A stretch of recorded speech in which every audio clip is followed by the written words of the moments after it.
The people closest to me stabbed me, but after years, something happened that no one had imagined. Greetings to all dear viewers. Please subscribe to the channel and put a like mark to receive all new updates. My name is Kate. We lived in a small village in Florida.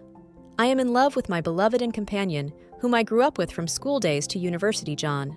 John was handsome, attractive, and had a sense of humor, but he loved himself and always praised himself. Our wedding is only 3 weeks away.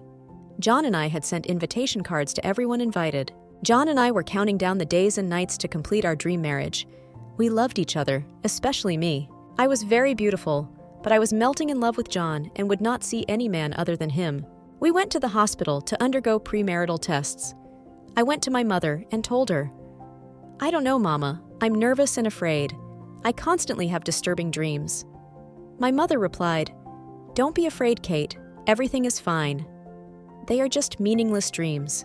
The next day, I went with John to the hospital to receive the test results. But we were surprised that the doctor had traveled out of the state in a hurry. He left the papers with his secretary. John checked the results, but I noticed a big change in his facial features, so I asked him, "What's wrong with you?" He did not answer, so John went to the secretary and asked her, "What does this report mean?" I felt very anxious, and I said, "Oh my God, what is happening?" I walked behind John and the secretary as she took us to the only doctor on duty that day. When the doctor examines the reports, he said to me, "I'm sorry to inform you that you have a problem with your kidneys and that you may have to live the rest of your life on dialysis." I couldn't believe what I heard. My health is excellent. My immunity is strong, so I rarely get the flu. I waited for a word of comfort from my beloved John, but I saw him sullen and frowning, and since we left the hospital, he has not looked at my face. I told him I will have another examination with another doctor, and I am confident that I am in good health. He replied, "Go to your father's house. I don't want to talk to anyone, and I want to stay alone." So I apologized to him because I was the reason. What ironies. At a time when I heard news that would change my life, I needed his consolation. I was the one apologizing to him as if I was the one to blame. Then I asked him, "Are we going to buy the rest of the clothes and preparations for our wedding?" He replied sarcastically, "Where did you get this mood?" "No, I won't." He remained silent and left me. Then he walked. I went to my parents' house to escape from this disaster and forget John's behavior. I went to the bedroom and swallowed sleeping pills. I woke up in the evening to find my mother and father with everything on their faces. My father sat next to me and hugged me while my mother was crying and said to me, "I am sorry, my daughter. We thank God for everything." I did not understand what they meant, so I said to them, "Did John inform you of my matter?" They said to me, "John came and returned all your belongings and clothes and said that he did not want to consummate the marriage to a sick woman with whom he would spend his life in hospitals." I couldn't believe what I heard. All the bad dreams I was seeing in came true, and my fiancé left me days before our wedding. It put me in extreme embarrassment with all those whom I invited to rejoice. So I remained silent and sad to myself. On the day of my wedding, I found all the villagers going to the wedding club headquarters in the village. His mother told him, "You should not lose the money and equipment you paid for the marriage hall." Joan had a secret lover, and I was very shocked when I discovered that she was my best friend. She was the bride. The betrayal of my lover and friend was more bitter than the news of the disease itself, so I started to care about myself. So why be upset? This is God's choice for me, and I said, "Thank you, Lord, for everything." Then I went with my father and mother to another doctor to do new tests. After a few days, I went to the doctor to receive the results, and she told me, "Your tests are excellent, Kate, and your health is wonderful and in excellent condition, and you don't have any disease." With great joy, my mother, father, and I cried. I told her about the tests I had done previously. She told me, "You must go back to the same doctor to show them these final results." I thanked God for the blessing of health. The sadness I experienced during the past weeks disappeared in minutes. I went back to the first clinic. They informed that the second test results was correct. They said, "We are sorry these mistakes can occur." But they don't know that this mistake caused me to lose the love of my life. At that time, I had no choice but to contact John, to inform him that I am in excellent health, and the reports were wrong. But he didn't answer me. Then I tried to call several times. His new wife, Sarah, who was my best friend, answered me. She spoke to me very rudely. She said, If I don't stop calling, I will expose you to the entire village, saying that you are running after a married man and that you have no dignity." I hung up the phone and couldn't believe the rudeness I heard from what I thought was my best friend. All I cared about was that John understand the truth about the misunderstanding that had occurred. But I realized she was right. I should stop thinking about it. My parents were very sad about my condition. I no longer go out or meet anyone, and in constant silence. One day, my parents told me that we were leaving the village and going to live in Orlando. My parents bought an apartment downtown and sold our house in the village, where I had dreamed for a long time of living in the city. They were trying to get me out of my depression by any means possible. Indeed, my family and I moved to Orlando. I was always talking to God.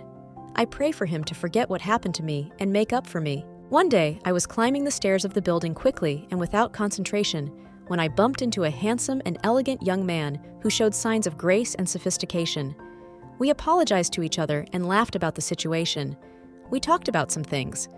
He offered to invite me to have coffee in a cafe adjacent to the building as an expression of his apology to me. So I agreed, and indeed, we went to a cafe and got to know each other. It turns out that his name is Adam, and he is a surgeon. His wife died a few weeks ago in a traffic accident. He's just starting to recover from that shock. I, in turn, explained to him everything that had happened to me weeks ago.